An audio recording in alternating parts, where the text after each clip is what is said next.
Okay, so I said I was going to be doing another video about my art and another sketchbook, because I know they help you guys out. And so I have my A2 coursework sketchbook, which I've currently been working on. As you can judge by this, it's not a portrait on the front of the book, for once.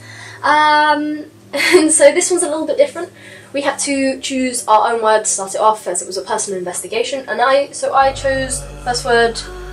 I did mood boards. Mood boards are always the best way to investigate your ideas. Always make sure you do a big in-depth mood board. That's what you need to do to get a good grade. I'm currently working at a B grade with elements of an A in it, so if you want a reasonably good grade, I would follow my sketchbook. I look more in depth into the word bold, and then slowly move into more kind of the colour theme here. You can't see it, but I've highlighted it here. These are some of the artists I will later study, like Alessandro Portasso. He's one of my favourites. I think he's the only one that you can currently see here that I further studied, but I also study into Rothko as well.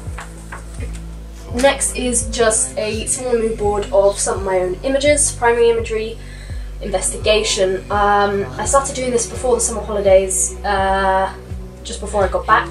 Got some pencil work here, layers of colour, layering, just experimenting with all of that. More experimentation with oil on canvas paper, acrylic, watercolour, just experimenting it, explaining what I'm doing with the media. And then, you probably can't see it very well, but this is my first artist investigation, Alessandro Portasso. I do have images here, but you can't see them because the lighting wasn't very well, but I do have Tetris lights. It's just light and made out of Tetris blocks, and so I used that colour to light up my sister's face whilst taking pictures.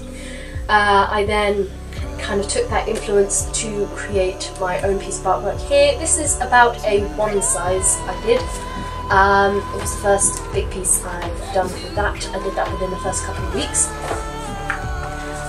Still looking at Alessandro Portasso, taking more images, and then going on to some of his own style. Because he works digitally, I decided to work on my iPhone. I did use some work on my Bamboo tablet as well, but I preferred to work on my iPhone as it was just an easier tool and I could zoom in and out, and I was just used to it.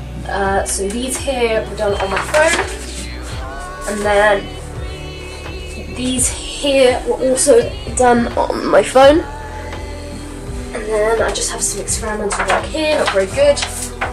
Spin that round for you there. I did that was a portrait I'd done on my sister, just experimenting with tone and colour. You've got to annotate each along the way, but with this we had to write a personal investigation which was 1,000 to 3,000 words. Mine was about 2,500, so my annotation here is a bit low because the written work is all done with the primary investigation. Here I've got a page about colour psychology, what each colour means, its representations, how it conveys and portrays different emotions, and how it psychologically affects you. Like, what I didn't know is yellow's supposed to make you more hungry, so if you're on a diet, don't paint your kitchen yellow. Here I've just got more writing about my trip to the Tate Modern and what I saw there, and moving swiftly on to Rothko, who I thought originally just painted blocks on a canvas, but it turns out he can evoke some very strong emotions, which I discovered when going to the Tate. His colours have been known to make people burst into tears, and I may need to rewrite some of this because it's slowly fading away. So that's not too good. I've then got some experimental work here to do with Rothko.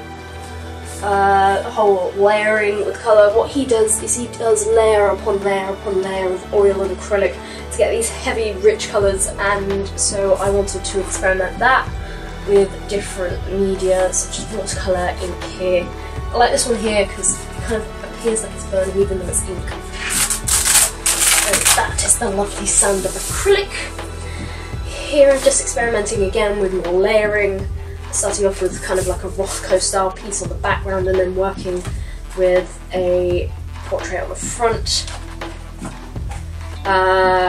Colour samples here. Luckily at the time I worked in a DIY store, so I could take as many colour samples as I wanted. And so these helped me when working. I could always turn back to this page and try and mix colours to focus on that to get a more broad use of colour. If you are going to study colour, make sure you don't use the words red, blue and yellow all the time. Try crimson, blueberry, daffodil, just words that are describing the colour and not just the colour itself. This was a lot of fun. I have another video on YouTube where I have done this. I believe it's called Colour, just, you know, in capitals, Colour, for A-Level Art. I got a bunch of powder paint, kids powder paint, and had my friends lob it at me. My friends also taking part as well. This has been a lot of inspiration and it was a lot of fun as well. You can do this for anything if you're looking at bold colour, maybe merge with the merging of colours. It was a lot of fun and I definitely want to do it again. I really wanted to do the colour run at the time and missed the deadline, and so this was my way of kind of filling that hole in my heart. Here I've been experimenting with colour swatches and sticking it over the top, and then again trying that, and then I did a 3 canvas series. I definitely like that one a lot, that one and that one. And then also tying in the Festival of Colour and how I'm tying this all in so I get a bit of culture into my work. And then here I've got some primary imagery here and here just to boost up my work.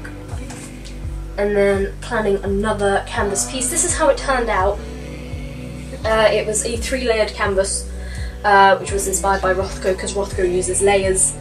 And a lot of colour in his work, and so I wanted to incorporate that layer into something a little bit less conventional, and so I actually layered canvases on top of each other instead of, you know, paper or actual medium. This is another artist that I quickly studied but didn't really bring much into my work. I just wanted, because I'd been cutting into the canvas and hiding colour swatches behind it, I wanted to look more maybe slightly into different styles of stencils. But what you don't have to do is, with all the artists you study, you don't have to use them with your final piece.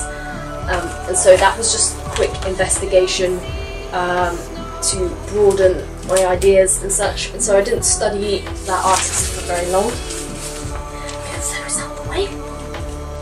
And then I've started moving on to thumbnails for my final piece. I have this here. Oh, they're peeling off everywhere. Oh god. And then I've got another one here.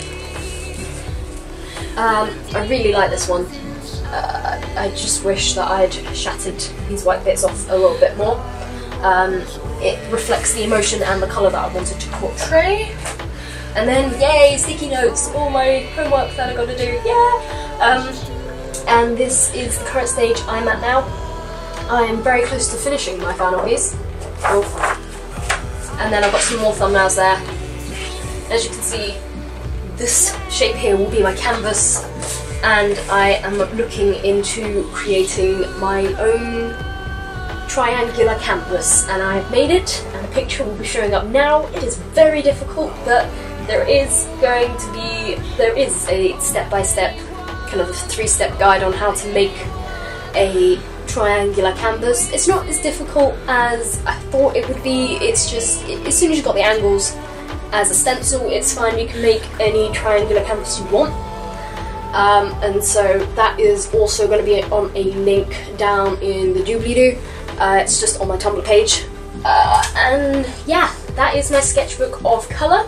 I hope you enjoyed it, and I hope this has helped you towards your A-level arts, and I hope you guys do well. Bye!